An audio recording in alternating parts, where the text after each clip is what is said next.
কিভাবে সম্ভব? চুম্বক কিনা হাওয়ায় ভাসছে সম্ভব। আপনিও করতে পারবেন শুধুমাত্র সায়েন্সের মাধ্যমে, যা আপনাদের আজকে দেখাবো আমরা খুবই সহজভাবে। তাহলে চলুন ভিডিও শুরু করা যাক। আসসালামু আলাইকুম রহমতুল্লাহ বারাকাতুহু। সকল প্রশংসা মহান আল্লাহ তাআলার উপর, সালাম বর্ষিত হোক আমাদের প্রিয় নবীজি হযরত মুহাম্মদ সাল্লাল্লাহু আলাইহি সাল্লামের উপর। এই এক্সপেরিমেন্টটি করতে আপনার যা যা লাগবে: দুটি চুম্বক এবং কি 4টি পেরেক, কিংবা আমরা লোহা বলে থাকি গ্রাম বাংলায়। আপনারা এগুলা নিয়ে রাখবেন।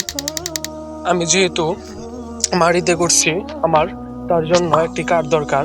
আপনি যে কোনো জায়গায় করতে পারবেন, শুধুমাত্র কয়েকটি উপায়ে, যেরকম টেবিলের মাঝে দুটি চুম্বক হলে হবে, টেবিলের মাঝে 4টি পেরেকে। আপনি ভিডিও অনেক বড় হবে, তাই একটু স্পিড বাড়িয়ে দিচ্ছি, আপনারা দেখতে থাকেন। স্পিড বাড়িয়ে দিচ্ছি ভিডিও বড় হওয়ার কারণে আপনাদের সুবিধার্থে। আপনারা শুধু অংশটুকু দেখেন, আরটুকু আমি সবকিছু বলে দেব।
চার কোণায় 4টি দড়ি বেঁধে নেবেন। ভিডিও অনেক বড় হবে, তাই একটু স্পিড বাড়িয়ে দিচ্ছি, আপনারা দেখতে থাকেন। স্পিড বাড়িয়ে দিচ্ছি ভিডিও বড় হওয়ার কারণে আপনাদের সুবিধার্থে। আপনারা শুধু অংশটুকু দেখেন, আরটুকু আমি সবকিছু বলে দেব।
এটা আসলে একটা ডিফিকাল্ট কাজ, অনেকবার ট্রাই করতে হয়, তারপর করা যায়। আলহামদুলিল্লাহ আমি সফল হয়েছি। আমার